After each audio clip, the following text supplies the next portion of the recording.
Hey everyone, welcome back to another video. In today's video, I will be giving you my thoughts and opinions on the Borderlands 1 Remastered. Now this game came out right about last week on April the 3rd, and I've been playing it since release, and honestly, it's been a very fun experience. There's been quite a lot of changes compared to the first game, and I don't know, I thought I'd give my opinions on it. Of course, this is going to be kind of an unscripted video, so I'll just put all my thoughts into one basket, if I think that's how to say it. Anyways, I'll be farming this room while I also talk about this game. So I'll first of all talk about the actual changes that happened. Pretty much the whole inventory system has changed. The first thing you see is all the items look like they're from their Borderlands 2 counterpart, right? They added 6 new legendaries. They also made some changes to current existing guns, such as they made, They made the Draco actually be a Draco. Although I don't think it applies to the current existing ones. The Penetrator sniper rifle, they also fixed that because the rarity was wrong. It wasn't a legendary rarity. It was just any rarity was given to. They also made the loot room, the one that I'm looting currently, not the loot room, the final room in the Claptrap DLC scale to an awesome level of 271. Now, I'll put a guide out on what awesome level means, but it's attached to everything that this game runs into. It's basically in everything, the parts you get. Basically, the higher the awesome level, the more chances it is that you get a gun with perfect parts. Most normal chests use an awesome level 24 or 42, for example. But for some unknown reason, they turn it up to fucking 271 on that room, which basically makes it the best place to farm for any kind of weapon that's not pearlescent. Which seems a bit ridiculous because even white chests give you like all purples. Now, I guess I can start talking about the 6 legendaries. I did use them. I don't think I have them on this character because this is a character that I imported. But on my live stream, I actually used all of them. Some of them seem like they were remade for fun. For example, Silent Night is literally just a better Bessie, which is the pearlescent sniper rifle, which I do think I have on me right now. Maybe I don't. I keep forgetting what I have and don't have on this character. A lot of Undertakers. Give you that much. No, I don't have a Bessie on this character. The only one that they added that seems a bit different was the rocket launcher, the Hive Mind, which apparently has the biggest damage in basically all the game. I've heard some crazy stories about how a level 32 Hive Mind does more damage than a normal level 69 launcher. Something like that. I'm not sure. I think they added the what is it? The repeater pistol. I forgot the name of it. Whatever. It has 500% melee damage. I keep trying to remember the name, but I'm not, so I'm sorry about that. Then they added Violence, which is the revolver that they added, and that one is just bound to be kind of an explosive revolver. It's really overpowered early game, but again, everything else is. Now the repeater pistol with the 500% melee damage, I don't think it works out for this game because melee is kind of not good in this game, or basically any Borderlands game unless you're specifically spec'd into it. Even early game, I used that repeater pistol and Hey, look, we found a Thanos gun. Anyways, that's a joke. um, it took me 3 hits to kill a guy. From a 500% melee hit repeater pistol, and I don't know, that made me realize how melee just doesn't work for this game. And then the shotgun's just a shotgun. I mean, shotguns aren't really interesting in this game. Not like Borderlands 2 where they have, you know, a large variety of them. There's only like 2 of them, I think. Yeah, that's about it for the new guns. I don't think much of them. Some just make you wonder why they're there. They don't really add anything. I guess they have a really nice skin. Yeah, I guess the Silent Night. I don't know if I talked about that, but it's probably one of the best out of the 6 that they added, since it adds a staggering 800% critical hit damage, and the fact that it's not a pearlescent also means you can get it basically everywhere, I think, because I think there's a specific source for them. I'm trying to find any other changes. Right now, the current one, I'm still using the release build. I'm pretty sure this will get patched on later, but this game has a lot of memory problems.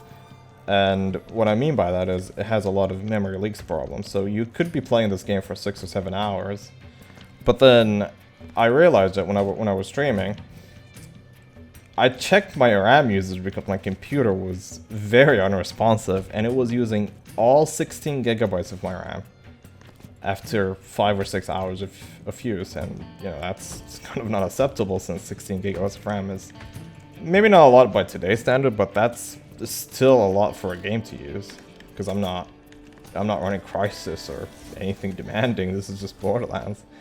So hopefully they fix that, because that's a huge problem. That means if you're playing this game for an extended period of time, you're kind of screwing yourself, kind of. What other issues does this game have? They basically fixed most of them. I mean, the fact that, you know, there's a field of view slider now, that's huge. Some of your settings don't change. For example, I don't like trilinear. I like to have it on 16, but every time I set it to that, it restarts. But I guess these things can be fixed in a patch, but I kind of don't know how they made it to the final build. What else? I think they also changed a few minor things, like they fixed some of the speedrunning skips that they used to do in Borderlands 1. You can't do half of them. They didn't fix the armor glitch, mostly because they, yeah, well, you know why, but you can kind of see that they tried to fix it, because now if you want to enter the armor, you have to go all the way to the right instead of the whole thing being, you know, being able to slide into that. So it does seem like that was an intentional choice for them to miss. Like they kind of just left that hole in. That's kind of it. I mean, I really do enjoy this game. Of course, the whole inventory system is kind of controversial. I mean, some people will like it and some people won't. Other things, you can't hover over quests, so you have to actually select the quest in order for you to see what you're doing. I'm pretty sure in Borderlands 1 you can actually hover over the quest and be able to do that. That's just a minor complaint.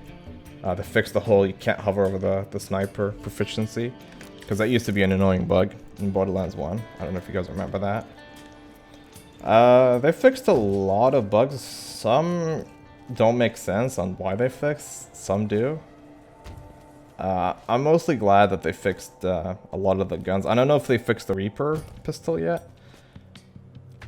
Other than that, everything looks the same. The golden chest, I mean, I don't know what to think about that. It's kind of cool that they actually added that, but it kind of feels useless to me. I'm not sure why they added that.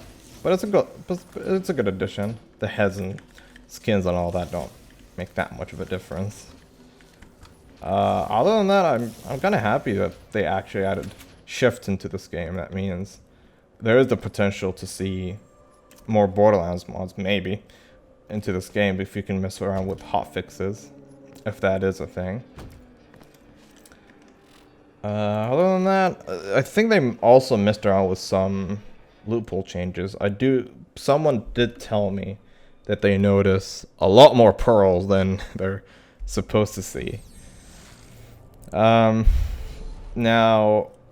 I do like this game. I do wish that there would be a patch to fix some of the complaints that people have. I know a lot of people are having performance issues and all sorts of things. I do like the whole high definition look, though. This game definitely looks a lot nicer than the original, because half the UI is working.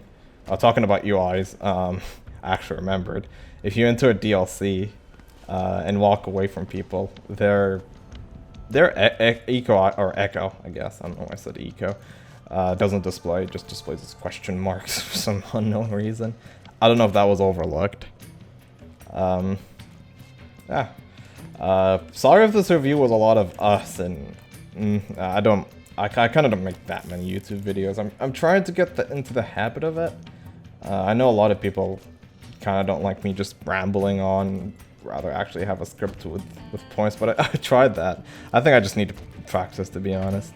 But one of the video is, if you really want to get this game, I think you should.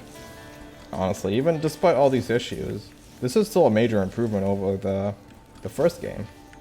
Mostly because the first game doesn't have a field of view slider, and a lot of people overlook that. Even with the field of view fix that the community put out, this is still way better because it kind of has its own native thing. Because if you enter a car, the field of view is modified. If you melee, the field of view is modified. In the older one, the field of view is always stuck to whatever it was. Just pressing shift will just modify what you're seeing, and it's kind of a crappy fix in my opinion. So, so far this is an improvement. Oh, the first one. Although the menu system, that's something that's a little bit controversial. But if you're on the fence from playing this game, I played this game enough for me to actually kind of form an opinion on it, because I did play Borderlands 1 before. I kind of have 300 or 400 hours into it, and playing like 20 hours of the remaster, I can safely say that this game is definitely worth it. There are a lot of things in the original version that was just left over for just an unknown reason. One fix I might not like is, I don't know why they made the final room have a awesome loot of 271. It's ridiculous. I mean, you saw me, like, I've been getting dark orange legendaries all over the place, and I mean, the fact that it's actually so easy to get, I don't understand that decision. That might be the most questionable thing that they did. I'm not saying revert it back to what it was, because this chest room actually had a really bad awesome level. It had 21, which was way below average. For example, white chests have an awesome level of 8, for example, but if they have an awesome level of 271, you're gonna get 2 purples in them. Oh, and the fact that this chest room actually scales with you throughout the game, so if you can enter this DLC at level 8 and just have this room to farm with, it's kind of like cheating, because most, if not all the time, you'll actually get perfectly parted guns here. And I have gotten a perfect Atlas revolver in here in my streams. Yeah, that's about it for this thoughts and kind of review video. Again, I apologize if my points didn't come across, but it's still a good video in my opinion. Anyways, I hope you guys enjoyed the video. I'll see you guys tomorrow, hopefully, for another video.